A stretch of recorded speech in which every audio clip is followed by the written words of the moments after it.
सबसे पहले हमारे भगवान बुद्ध को हमारा नमन और जिन्होंने मुझे ज्ञान सिखाया उन मेरे परम पूजनीय गुरुवर को मेरा नमन।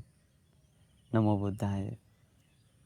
पुण्य, ये शब्द आपने सुना होगा, लेकिन पुण्य जीवन में कितना लोगों को मदद करता है ये आप सोच भी नहीं सकते। पुण्य के कारण ही किसी का जीवन पूरा का पूरा बदल जाता है। पुण्य के कारण कोई नीचे से पूरा ऊपर उठ जाता है। ये सब कुछ पुण्य के ही कारण होता है। देखिए, ये पुण्य के बारे में हम लोग भी नहीं जानते थे, लेकिन हमारे भगवान बुद्ध जी हम सभी लोगों को बताएं पुण्य करने के लिए। एक बार तो भगवान बुद्ध कहते हैं, माँ भिक्खवे पुण्यानं भाइथ, भिक्षुओं पुण्य से डरो मत। इसका मतलब ये पुण्य हम लोगों को इतना जीवन में ज़रूरी है कि भगवान बुद्ध जी बार बार करने के लिए कहते हैं। पुण्य से डरने के लिए मना किए भगवान बुद्ध। कोई लोग सोच सकता है ये पुण्य करेंगे तो हमारा संसार लंबा हो जाएगा, पुण्य करने से हम लोगों को बार बार जन्म मिलेगा, देवलोक में जन्म मिलेगा, ब्रह्मलोक में जन्म मिलेगा। जन्म तो मिलता है, लेकिन पुण्य की वजह से इतना कुछ लोगों को मिलता है। आज ये प्रवचन में आपको समझ में आएगा। पुण्य के बारे में बहुत विस्मित प्रवचन है ये, इसलिए आप ये प्रवचन बिल्कुल ध्यान से सुनिए। आज का ये प्रवचन सिर्फ और सिर्फ आपके लिए है। आपके मन के भीतर जो भी पुण्य के प्रति शंका है, तो पुण्य के प्रति कोई संशय है, तो वो सब कुछ आज मिट जाएगा ये प्रवचन सुन करके। तो ये बहुत सुंदर सूत्र है। ये सूत्र खुद्दक पाठ पाली में आता है। तो हमारे गुरु बनते हम लोगों को ये सूत्र बहुत सुंदर से बताए हैं, तो वही सूत्र हम सोचे आज आप लोगों को बताने के लिए। ये उपदेश का नाम है निधि खंड सूत्र। निधि बोलते हैं खजाना को, आप लोग सुने होंगे खजाना। तो देखिए ये सूत्र क्यों बताया गया। बहुत समय पहले भगवान बुद्ध के समय एक बहुत धनी एक आदमी था। ये धनी आदमी एक दिन अपने घर पे भगवान बुद्ध सहित भिक्षुओं को संगदान दे रहा था, भोजन दान। तो भोजन दान देते समय तो उन दिनों ये जो धनी आदमी है ये राजा के बहुत करीब रहने वाला। राजा हमेशा इसे समय समय पे इससे बातचीत करता है। धन का कुछ कमी है तो इससे वो मांगता है कभी कभी, इतना धनी है ये। तो इसके बाद राजा अपना एक मंत्री को बुलाया और बुलाकर बताया, तुम जाओ और उस आदमी को बुला कर लाओ। ये मंत्री उसका घर पे गया। जाने के बाद ये व्यक्ति जो धनी आदमी है उस दिन संगदान दे रहा था भगवान बुद्ध को भी और भिक्षुओं को। तभी अपने हाथों से भोजन बांट रहा था भिक्षुओं का पात्र में। तभी ये मंत्री जाकर बताया, सुनिए आपको महाराज बुला रहे हैं, जल्दी चलिए। तब वो कहता है, सुनो महाराज से कह दो मैं बाद में आऊँगा, मैं अभी अपना जीवन में सबसे बड़ा खजाना जमा कर रहा हूँ, ऐसा जाकर बता दो। वो मंत्री गया और जाकर बताया राजा को। राजा का मन में लग रहा था कोई बड़ा खजाना मिला होगा उसको, इसलिए वो छुपा कर रख रहा होगा। तो वहीं पे हमारे भगवान बुद्ध जी उसका वचन ये सुने, खजाना जमा कर रहा हूँ। उसी वर्ड को लेकर, उसी शब्द को लेकर भगवान बुद्ध भोजन के बाद ये प्रवचन देते हैं, असली खजाना आखिर क्या है।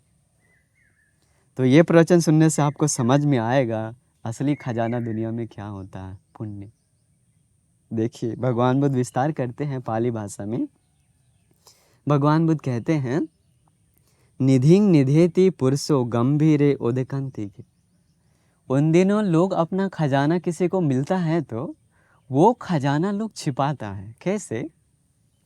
कोई घड़ा लेकर या तो फिर कोई पेट्टी लेकर उसी घड़े या पेट्टी के अंदर लोग अपना वो खजाना छुपा देता। छुपा कर वो धरती को खुदाई करता है। खुदाई करके करके करके जब तक धरती से पानी ना निकल जाए उतना गहरी खुदाई करके वो खजाना अंदर तक दबाता है। फिर ऊपर से मिट्टी डालकर उसको ढक देता है। मतलब उन दिनों ऐसा लोग इस्तेमाल किया ये खजाना छुपाने का एक तरीका। अभी भी हम लोगों को कहीं कहीं सुनाई देता है, कोई कुछ कहीं कंस्ट्रक्शन का काम चलता है तो खुदाई का काम चलता है तो अंदर से कभी कभी कुछ खजाना भी निकलता है। क्यों? कभी ना कभी कोई व्यक्ति वो धरती के अंदर गाड़ा है, इसलिए। तो वही भगवान बुद्ध कह रहे हैं, उन दिनों पानी आने तक वो खुदाई करके लोग खजाना छुपाता था। फिर भगवान बुद्ध कहते हैं, अथे किच्चे समुपन्ने अथाय में भविष्यति। क्यों खजाना छुपाता है? उन लोगों का मन में ऐसा एक विचार रहता है, मैं ये खजाना छुपा रहा हूँ, अगर भविष्य में कुछ हो तो हमें यही खजाना लेकर भविष्य में इसका इस्तेमाल करूँगा, इसी विचार से। अभी भी हम लोग देखते हैं बैंक में लोग पैसा जमा करते हैं। क्यों जमा करते हैं? भविष्य में कुछ हो तो, ज़रूरत पड़े तो वो लेने के लिए ना। तो वैसे ही भगवान बुद्ध कह रहे हैं। फिर कहते हैं, राज तो व दुरुत्तस्य चोर तो पीड़ितस्य वा। कभी कभी सरकार की तरफ से कुछ प्रॉब्लम आ रहा है, तो परेशानी आ रहा है, तो वो खजाना लेकर उन दिनों लोग वो सरकार से या तो फिर राजा से वो निपटावा करता है। कभी कभी चोर के कारण चोर लोग घर में आकर उन लोग पे अटैक करता है। अटैक करने के बाद उन लोग से कुछ मांगता है, बोलता है जल्दी मुझे पैसा दो, कुछ धन दो, तब मैं तुम्हें छोड़ूंगा, नहीं तो मार दूंगा। डर के मारे ये लोग चोरों को अपना खजाना निकाल कर कभी कभी देता है, चोरों से बचने के लिए। फिर भगवान बुद्ध कहते हैं, ई नस्वा पमुख आए। कभी किसी से कर्ज लिया है तो वो कर्ज चुकाने के लिए ये खजाना कभी कभी निकाल कर उन लोगों को कर्ज चुकाता। और भगवान बुद्ध कहते हैं, दुर्भिक्षे आपदास हुआ। कभी कभी कुछ दुर्भिक्ष आ गया तो, या कोई आपदा विपदा आ गया तो उस समय ये खजाना निकाल कर उन लोगों को दूंगा, इस विचार से। एत दत्थाय लोकस्मिन् निधि नाम निधीयति। भगवान बुद्ध कहते हैं, इसका मतलब दुनिया में जो कोई व्यक्ति अगर खजाना जमा करता है, तो पैसा जमा करता है, तो वो अपना जीवन में आने वाले संकटों से बचने के लिए ही ऐसा लोग खजाना जमा करता है। इतना सारा लोग बैंक में पैसा क्यों जमा करता है? भविष्य में कोई ज़रूरत पड़े तो उस संकटों से निवारण पाने के लिए। तो उन दिनों भी ऐसा लोग किया है। आगे भगवान बुद्ध कहते हैं, तावस्सु निहितो संतो। कहते हैं दुनिया में जो संत लोग हैं, मुनि लोग हैं, उसी को कहते हैं वो खजाना छिपाना। जो पहले तरीका मैं आपको बताया वही है खजाना छिपाना। गंभीर है उदकंती के, वो गंभीर मतलब गहराई तक, उसको पानी आने तक वो लोग छिपाता है। न सब्बो सब्बदा एव। कहते हैं लेकिन जो लोग धरती के अंदर खजाना छिपाया है, तस्य तंग उपकपति, मतलब वो हर कोई व्यक्ति वो खजाना वापस ले नहीं पाता। अभी देखिए, मान लीजिए आप कोई धरती के अंदर खजाना छिपाएं, लेकिन ये निश्चित हम नहीं कह सकते कि आप वो वापस खजाना बाद में निकाल पाएंगे या नहीं निकाल पाएंगे। बहुत सारे लोगों को बाधा आता। पहला क्या है? कहते हैं निधि व ठाना चवती। कभी कभी कोई खजाना धरती के अंदर छुपाया है, तो वो धरती कभी कभी भूस्खलन होने के बाद वो खजाना कभी कभी इधर उधर हो सकता है, मतलब उसका जगह बदल सकता है। फिर कहते हैं संज्ञा अवश्य विमुह्यति। कभी कभी जो लोग जहाँ पे खजाना छिपाया वो भूल सकता है कि अरे हम कहाँ पे डाले थे। मान लीजिए कोई आदमी खजाना छिपाने गया, वहाँ पे एक पेड़ था, वो पेड़ के पास वहाँ पे छिपा दिया। इसके बाद उसको पता नहीं, समय के साथ और भी कोई व्यक्ति आकर आसपास पेड़ रोप दिया, वो पूरा उलझन में पड़ गया, अरे हम कौन सा पेड़ के नीचे छिपाए थे। भूल जाता है कभी कभी। फिर कभी कभी नागा व अपना मेहनती, जो दिव्य नाग होते हैं, वो दिव्य नाग उस धन को कभी कभी इधर उधर कर सकते हैं, भगवान बुद्ध बताएं। फिर बताएं यक्षा वापी हरंती नंग। कभी कभी यक्ष लोग जो होते हैं दिव्य बलशाली वाले, वो लोग भी वो धन को इधर उधर छिपा सकते हैं। इसका मतलब धन पे वो अपना वश में करना, उनके पास पावर है, चमत्कार है, उससे वो लोग कर सकते हैं। आगे भगवान बुद्ध कहते हैं अप्या वहाँ पे दाय आदा। फिर कहते हैं मतलब जो लोग उसका अप्रिय लोग है, दुश्मन लोग हो सकता है, या तो फिर उसका कोई परिवार वाला व्यक्ति ही हो सकता है, लेकिन उसका नापसंद है, वो दुश्मन है, वो लोग व्यक्ति कभी कभी वो लोग जाकर वो खजाना निकाल लेता। मतलब मान लीजिए जीते जी एक आदमी को पता चला उसका पिताजी वो कहीं खजाना छुपाया, लेकिन पिताजी अच्छा था, पिताजी नहीं चाहता है मेरा ये खजाना बेटा को मिले, लेकिन बेटा को पता है पिताजी कहाँ खजाना छुपाया, ये जाकर पिताजी के मरने के बाद ये खजाना चुप से ले लेता है। ऐसा भी होता है। फिर कहते हैं यदा, देखिए यहाँ पे भगवान बुद्ध बहुत सुंदर बताए हैं। इसमें आता है अप्या वापि दायादा उद्धरंती अपस्यतु, मतलब उसका जो दुश्मन है वो धन ले लेता है, ऐसा भगवान बुद्ध बताएं।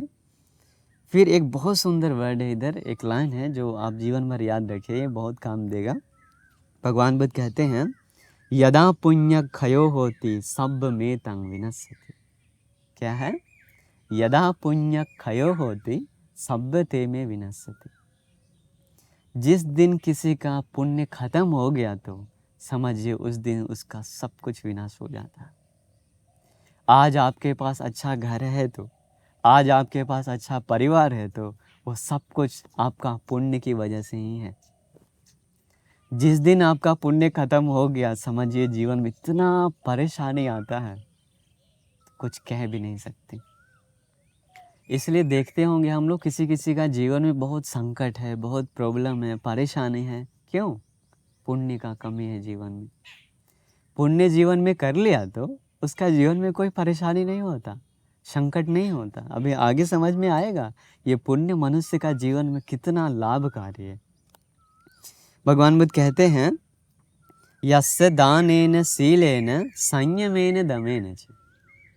जो कोई व्यक्ति भिक्षु संघ को दान देता है तो, दान देकर अपने जीवन में पुण्य जमा करता है तो शीलेन, मतलब अभी हम लोग जानते हैं पुण्य करने का 3 तरीका, दान देकर, दूसरा शील पालन कर कर, और तीसरा ध्यान समाधि बढ़ाकर। तो यहाँ भगवान बुद्ध कह रहे हैं कोई व्यक्ति दान देकर अपना जीवन में पुण्य जमा किया तो, और शील पालन करके भी वो अपना जीवन में बहुत बहुत पुण्य जमा कर सकता है, उससे ज़्यादा पुण्य जमा कर सकता है ध्यान साधना बढ़ाकर।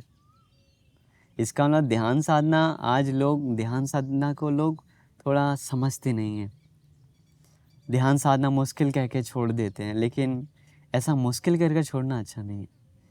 थोड़ा थोड़ा ही सही, धीरे धीरे ही सही, जो आपका जीवन में महापुण्य फलदायी देगा उस चीज़ को करने के लिए हम लोग थोड़ा थोड़ा तो अभ्यास करना चाहिए। अभी दान देना तो आसान है ना, मतलब एक तरह से आसान है। आपके पास कुछ वस्तु है तो देने का मन है तो आप दान दे सकते हैं, पुण्य मिलता भी है।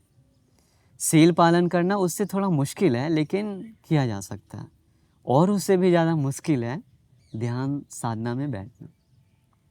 तो ध्यान साधना में बैठने के बाद जो सही तरीके से ध्यान करते हैं, भगवान बुद्ध कहते हैं वो थोड़ा समय के लिए, मतलब फूल को गंध लेने में कितना समय लगता है उतना समय भी अगर कोई अपना जीवन में मैत्री ध्यान थोड़ा देर करता है तो उसका जीवन में महान पुण्य जमा होता है। इसलिए थोड़ा थोड़ा ही सही, कम से कम हम लोग अपना जीवन में थोड़ा थोड़ा मैत्री ध्यान ज़रूर करना चाहिए। फिर आगे भगवान बुद्ध कहते हैं दमेन च। दमेन मतलब अपना मन को संयम करके भी हम लोग पुण्य कमा सकते हैं। देखिए ये पुण्य कितना ज़रूरी है, अभी आपको और आगे समझ में आएगा। फिर कहते हैं निधि सुनी है तो होती। भगवान बुद्ध कहते हैं उसे ही कहते हैं असली खजाना को जमा करना। कैसे? यस्य दानेन शीलेन संयमेन दमेन च। दान देकर, पूजनीय संघ को दान देकर, अपना जीवन में शील सुरक्षा करके ध्यान साधना बढ़ाया तो भगवान बुद्ध कहते हैं वो है असली खजाना जमा करना। असली खजाना वो है। जिस दिन आप अपने हाथों से किसी को दान दिए तो इसका मतलब सोच लिया आपका जीवन में खजाना जमा हो गया। जिस दिन आप पंचशील पालन किए तो, उपोषणशील ग्रहण किए तो आपका जीवन में खजाना जमा हो गया। जिस दिन आप आधा घंटा भी आँख बंद कर सभी प्राणियों पे मैत्री फैलाएं तो आप समझ लीजिए आपका जीवन में सबसे उत्तम खजाना जमा हो गया। ये है असली खजाना। इत्या पुरुषस्य, वहाँ कहते हैं सभी स्त्री हो या पुरुष उन सभी के लिए असली खजाना यही है। चेतयामि च संघेवा, मतलब कहते हैं भगवान बुद्ध का चेतयामि मतलब स्तूप को कहा जाता है। जो कोई व्यक्ति अपने ये शरीर से भगवान बुद्ध का स्तूप के पास कोई गौरव करता है तो इसका मतलब देखिए भगवान बुद्ध अपना मुख से बता रहे हैं, पूजनियों की पूजा करने के लिए कह रहे हैं। भगवान बुद्ध का स्तूप कहें तो भगवान बुद्ध का स्तूप भी 3 तरह का होता है। एक स्तूप वो है जिसमें भगवान बुद्ध का अस्थियां रखकर, उनका वो अस्थि रख कर के उसको वंदनामान किया जाता है। दूसरा है उनके द्वारा इस्तेमाल किया गया जो भी वस्तुएं हैं, उनका चीवर, पात्र, या तो फिर कुछ भी ऐसा कुछ रखकर उनके नाम से भी वो स्तूप बनाया जाता है। और एक स्तूप है, उसको बोलते हैं उद्देशिक धातु। वो मतलब भगवान बुद्ध का नाम से ही वो तैयार किया गया है। आजकल देखें तो जैसे भगवान बुद्ध का नाम से चरण तैयार होता है और मूर्तियाँ बनता है, फ़ोटो भी तैयार करता है लोग, तो वो सब कुछ भगवान बुद्ध को उद्देश्य करके बनाया गया। तो वैसा स्तूप को कोई गौरव करता है तो, संघ को अपने हाथों से कोई दान देता है तो, पुग्गले अतिथि सुआ, कहते हैं घर में कोई व्यक्ति आया तो अतिथि बनकर, मेहमान बनकर, वैसे लोगों को सेवा किया तो, माँ तरी पी तरी चापी, घर में जो अपने पूजनीय वंदनीय माँ पिताजी हैं उनको भी कोई सेवा करता है तो, इज्जत करता है तो, जो कुछ कमी है तो वो ला कर देता है तो, सम्मान करता है तो, अथवा जेठम्मी भातरी, या तो फिर घर में जो बड़े बड़े भाई हो सकते हैं, बहन हो सकते हैं, उन लोगों का सत्कार सम्मान करेगा तो ये है जीवन में सबसे उत्तम खजाना। इसका मतलब देखिए, संघ को दान देना या तो फिर और किसी को दान देना कितना बड़ा खजाना है। और इसमें भगवान बुद्ध कह रहे हैं ना, घर में कोई मेहमान आया तो उन लोग को भी सही से सेवा किया तो वो भी बहुत बड़ा पुण्य है। आज घर में आने वाले मेहमानों को बहुत कहीं कहीं कम इज्जत मिलता है, लेकिन अतीत के समय घर में कोई आता है तो हमें याद है अभी भी कहीं कहीं सुनने को मिलता है, घर में आया तो उन लोग का पैर धोता है, आरती लगाता है और फूल चढ़ाता है, इज्जत सम्मान से उन लोगों को घर में रहता है। ये तो माँ पिताजी को भी सेवा कर पुण्य कमा सकते हैं, घर में जो बड़े भाई बहन हैं उन लोगों का भी सेवा करके पुण्य कमा सकते हैं। तो ये है अलग अलग तरीका पुण्य करने का। फिर भगवान बुद्ध कहते हैं ऐसो निधि सुनी है तो, इसे ही कहते हैं असली तरीके से खजाना को जमा करना। अजेयो अनुगामी को, अजेयो मतलब ये ऐसा है, ये पुण्य को आपका कोई भी व्यक्ति आपको हरा नहीं सकता। अजेयो मतलब वो कभी भी आपको से कोई हरा नहीं सकता। ऐसा है कि मतलब आप पुण्य किए तो आपका वो पुण्य कोई जल्दी इधर उधर कुछ नहीं कर सकता। अनुगामी को भगवान बुद्ध कहते हैं वो पुण्य आपके पीछे पीछे आता है, साथ साथ छाया की तरह। पहाय गमनी येसु एतंग आदाय गच्छति, जब हम सभी लोग ये सब कुछ मनुष्य जन्म में मरते समय छोड़कर जाते हैं तो छोड़कर जाते समय ये पुण्य ही हम लोगों को उस समय मदद करता आता है। मरने के बाद कोई व्यक्ति आपको मदद करने नहीं आएगा। आपका पिता, आपका माँ पिताजी ऐसा आकर चलो चलो देवलोक चलो हाथ पकड़ कर ले जाने वाला नहीं। आप जो अपना जीवन में पुण्य किए हैं वो पुण्य आपको उस समय काम देता है, वो पुण्य आपका असली साथी बन करके आता है। फिर भगवान बुद्ध कहते हैं असाधारण मन्ये सम, मतलब ये पुण्य ऐसा चीज़ है, पुण्य का फल जो हर किसी को नहीं मिलता है। जो व्यक्ति पुण्य किया है तो उसका फल भी केवल उसी को मिलता है। अभी मान लीजिए पुण्य आप किए हैं तो उसका फल आपका बेटा भोगेगा, ऐसा कहना मुश्किल है, क्योंकि जो व्यक्ति पुण्य करता है केवल उसी को पुण्य का फल मिलता है। पुण्य अनुमोदन हम लोग करते हैं लेकिन वो जस्ट प्रेतों के लिए करते हैं, जो मर करके प्रेत जन्म लिए हैं उन लोग को पुण्य अनुमोदना करते हैं तो वो एक्सेप्ट होता है। लेकिन यहाँ भगवान बुद्ध कहते हैं जो व्यक्ति पुण्य किया है तो उसका पुण्य का फल करने वालों को ही मिलता है। फिर आगे भगवान बुद्ध कहते हैं अचोरा हरनो निधि, ये पुण्य को आपका कोई चोर कभी नहीं चुरा सकता। घर पे रहते समय कभी चोर आया तो वो चोर आपका सामान लेकर जा सकता है, लेकिन ये पुण्य जो है कभी भी चोर चोरी भी नहीं कर सकता। अतीत का लोग बहुत ट्राई किया है किसी का धन वैभव को, पुण्य को चुराने के लिए, लेकिन वो लोग विफल रहा।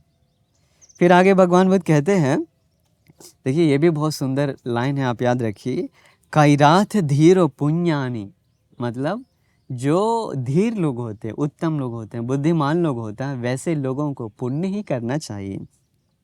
यो निधि अनुगामी को, वैसा पुण्य जो आपके पास छाया की तरह पीछे पीछे आता। फिर भगवान बुद्ध कहते हैं एस देव मनुष्यानंग सब काम ददो निधि, यहाँ तक कि देव मनुष्यों को जो कुछ भी चाहिए तो वो सब कुछ देने वाला है। एक चीज वो क्या है? पुण्य का फल। पुण्य का फल से सबको कुछ मिल जाता है। यंग देवा भी पथ्यंती सब में तेन लभ्यते, अगर कोई व्यक्ति कुछ प्रार्थना करता है तो पुण्य करके वो प्रार्थना उसका सफल होता है पुण्य करने के बाद। सब्य में तेने लग मतलब उसी पुण्य से उसको सब कुछ मिल जाता है।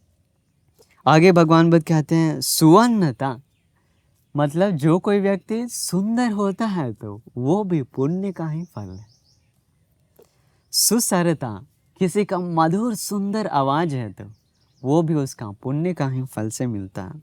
सुसंठाना स्वरूपता किसी का अंग मतलब शरीर में जो इंद्रियां स्थापित होता है आँख कान नाक जीभ शरीर मन वो स्थिर होने का स्थापित होने का जो सिस्टम है वो भी उसका पुण्य से ही होता है। मतलब उसका वो नाक सुंदर है होठ सुंदर है कान सुंदर है चेहरा सुंदर है आँख सुंदर है भौं सुंदर है ये सब कुछ होने का वजह क्या है? पुण्य का फल। इसलिए कभी भी कोई सुंदर व्यक्ति को आप देखें तो कभी भी जलन मत करिए, सोचिए ये पुण्य से उसको मिला है उसका पुण्य का फल है। कितना सुंदर है ना देखिए। फिर भगवान बुद्ध कहते हैं स्वरूपता सुंदर रूप मिलता है किसी को तो वो भी पुण्य का फल है। आधिपत्य परिवार मतलब परिवार में कभी कभी आप लोग देखे होंगे कोई अच्छा से पूरा परिवार को लीड कर सकता, पूरा परिवार का बल होता है उसका हाथ में, वो कैसे मिलता है? पुण्य का फल। फिर भगवान बुद्ध कहते हैं सब्ब में तेने लभते ये सब कुछ मिलता है पुण्य का फल से। प्रदेश रज्जंग कहते हैं अगर कोई प्रदेश का कोई राजा बनता है तो मतलब आजकल तरीके से कहें तो कोई मुख्यमंत्री बनता है तो कोई प्रधानमंत्री बनता है तो राष्ट्रपति बनता है तो वो सब कुछ उसका पुण्य से ही मिलता है। कोई व्यक्ति कितना भी उस पर जलन कर ले उससे कोई फर्क नहीं पड़ता, वो उसका पुण्य से उसको वो जगह मिलता है। देखिए कितना बड़ा ये पुण्य मदद करता है। फिर कहते हैं ईश्वरीयंग मतलब कहीं कभी किसी को कोई पद मिलता है बड़ा पद, कोई नेता का पद हो सकता है, वो पद भी उसको उसका पुण्य से ही मिलता है। कहते हैं चक्रवर्ती सुखंग प्रियंग अगर कोई सम्राट बनता है जो पूरा धरती का मालिक जैसा एक राजा होता है चक्रवर्ती राजा, कोई चक्रवर्ती राजा भी बनता है तो वो उसका पुण्य से ही बनता है। कहते हैं देव राज्यम पे दिव्यसु देवलोक में जन्म लेकर अगर कोई देव राजा बनता है तो वो भी उसका पुण्य से ही मिलता है। कितना सत्य है। आप लोग सुने होंगे शक्र देवेंद्र के बारे में, वो शक्र देव भी मनुष्य लोक में रहते समय कितना पुण्य करके गया है, तो पुण्य का फल है वो उसका। सब में तेने लभते सब कुछ उसको मिल जाता है। बोलते हैं मानुषिका च संपत्ति मनुष्य लोक में रहने वाले एक व्यक्ति को जो कुछ भी संपत्ति चाहिए तो वो सब कुछ उसका पुण्य से मिलता है। देवलोके च या रहती देवलोक में उत्पन्न होने के बाद जो भी सुख सुविधा चाहिए तो वो भी उसका पुण्य से उसको मिलता है।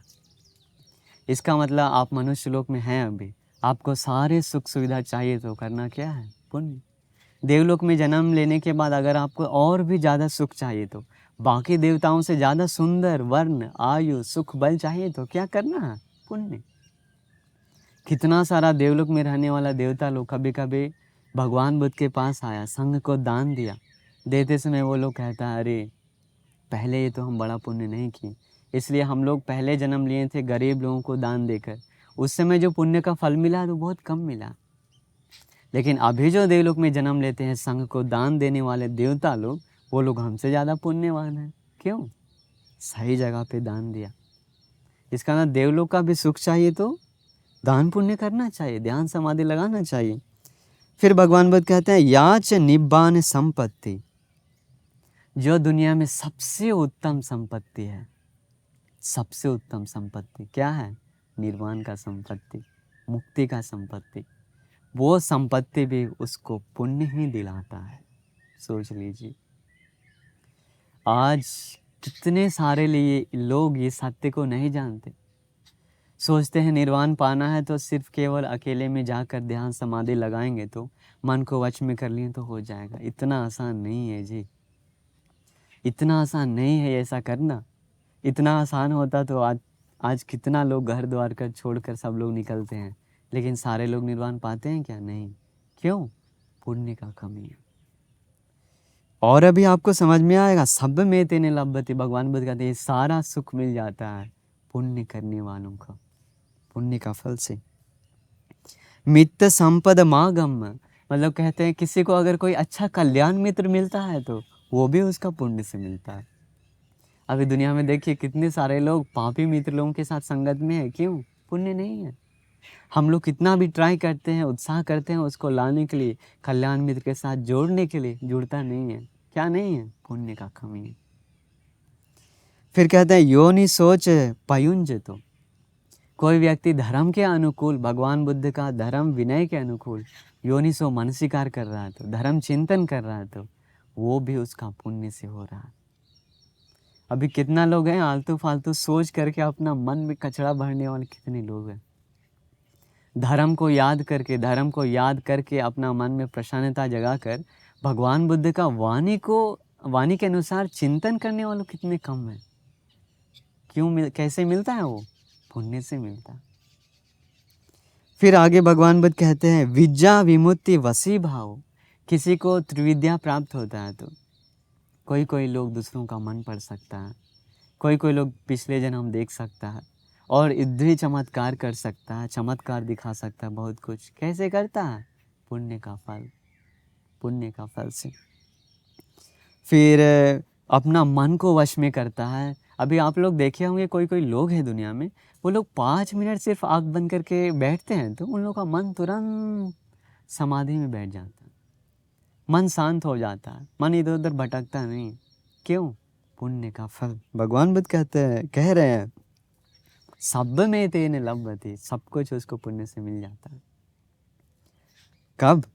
ये सब कुछ मतलब मन को कोई अपना समाधि में बैठा भी रहा है तो सही से ध्यान भी कर पा रहा है तो वो भी पुण्य का फल से कर पा रहा है।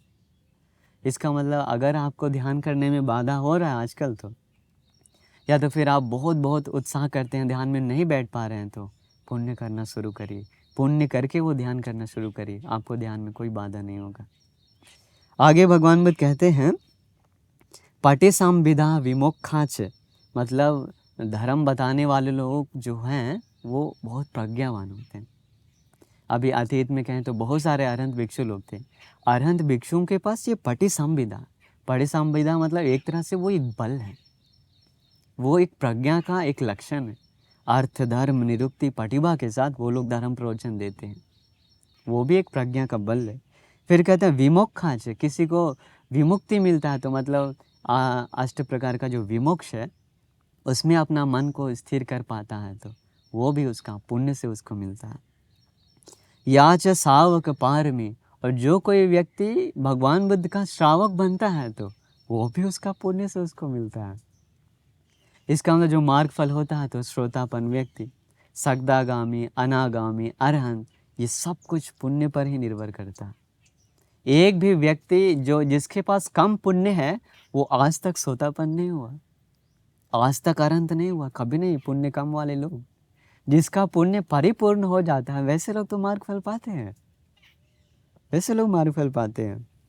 यहाँ तक भगवान बुद्ध कह रहे हैं पच्चेक बोधि, जो पच्चेक बुद्ध बनते हैं, अकेले में रहकर जो ध्यान साधना बढ़ाकर बुद्ध बन जाते हैं, वैसे पच्चेक बुद्ध भी पुण्य पर ही, पुण्य का फल है वो। अतीत जन्म में वो ऐसा पुण्य किए वो बनने के लिए, इसलिए। फिर कहते हैं बुद्ध भूमि, इसका मतलब जो व्यक्ति सम्यक संबुद्ध भी बनता है तो वो भी पुण्य का फल से बनता है, पुण्य का फल से। इसका मतलब हमारे गौतम भगवान बुद्ध जो हैं, आपको याद होगा 4 असंख्य 1 लाख कल्प तक कितना ये पारमिता पुण्य किए। पारमिता क्या है? पुण्य। दान देना, जो 10 प्रकार का पारमिता है वो अपने आप में बहुत बड़ा पुण्य है। तो सोचिए हमारे भगवान बुद्ध कितने समय तक वो पुण्य पारमिता को परिपूर्ण किए निर्वाण पाने के लिए, बुद्ध बनने के लिए। आज कोई इतना आसान से आँख बंद कर सोच लेगा हम भी बुद्ध बनेंगे तो कितना मूर्खतापूर्ण विचार है वो। इसलिए भगवान बुद्ध कह रहे हैं सब में तेन लभ्यते, वो सब कुछ पुण्य से उसको मिलता है। इसलिए भगवान बुद्ध कह रहे हैं एवं महत्थिका ऐसा यदिदं पुण्य संपदा, ये पुण्य बहुत महाबलशाली है और ये संपत्ति सबसे उत्तम संपत्ति है, इतना बलशाली। इसलिए कहते हैं तस्मा धीरा प्रशंसन्ते, इसलिए पंडित लोग, विद्वान लोग, बुद्धिमान लोग हमेशा पुण्य को प्रशंसा करते हैं। पंडिता खते पुण्य तंति, और पंडित लोग हमेशा पुण्य करके, दान शील और ध्यान समाधि से अपना पुण्य अर्जन करके वो लोग हमेशा पुण्य का गुणगान करते हैं। तो देखिए ये था निधि खंड सूत्र, मतलब खजाना के बारे में बताया गया सूत्र उपदेश। तो अभी आपको समझ में आ रहा होगा ये पुण्य कितना ज़रूरी है ना। अभी हम लोग देखते हैं भगवान बुद्ध का इतना सुंदर शरीर भी मिला तो पुण्य से तो मिला, भगवान बुद्ध को इतना सुंदर मधुर आवाज़ मिला तो वो भी तो पुण्य से ही मिला। आज भी कितने सारे लोग हैं, देखने में एक बार मन पूरा आकर्षित हो जाता, इतना सुंदर चेहरे की त्वचा और हाथ पांव चलने का तरीका, कैसे इतना सुंदर, वो भी पुण्य से ही मिलता है उसको। इसलिए आप कभी भी पुण्य करने से पीछे मत भागिए। मुश्किल हो सकता है, दान देने में मुश्किल हो सकता है, शील पालन करने में मुश्किल हो सकता है, ध्यान करते समय ये घुटना कमर कुछ दर्द दे सकता है, लेकिन रो रो कर ही सही ये पुण्य करिए। ये पुण्य ही आपको आखिरी मदद करने वाला और कोई नहीं। आप खोजिए कैसे कैसे नया नया पुण्य किया जा सकता है। पुण्य के बारे में सोचिए, थोड़ा दिमाग लगाइए, सोच सोच कर पुण्य करिए। संघ को दान देते हैं तो कैसे सुंदर से दान से दे सकते हैं, भंतीलों का आसन सजा कर दान दे सकते हैं, और भंतीलों को आते समय सुपटी पन्नू गुण बोल कर वो दान दे सकते हैं। कितना सुंदर सुंदर तरीका है, बस सोचना मात्र है। हमारे गुरु भंते हम लोग को बहुत अलग अलग तरीक़ा से हम लोग को पुण्य करने के बारे में सिखाएं। तो आप बुद्ध रश्मि से प्रवचन सुन रहे होंगे तो आपको भी समझ में आता होगा ये पुण्य कितना ज़रूरी है ना। तो इसलिए हम भी आपको आशीर्वाद करते हैं, आप बिना कोई दिक्कत से, बिना कोई बाधा से आप अपना जीवन में भरदम पुण्य करिए, क्योंकि जब ये पुण्य परिपूर्ण हो गया तो आपको मार्गफल भी मिल जाएगा। इसलिए मार्गफल का भी उतना चिंता मत करिए, पुण्य परिपूर्ण हो जाएगा तो सब कुछ मिल जाता है, बस पुण्य करते जाइए।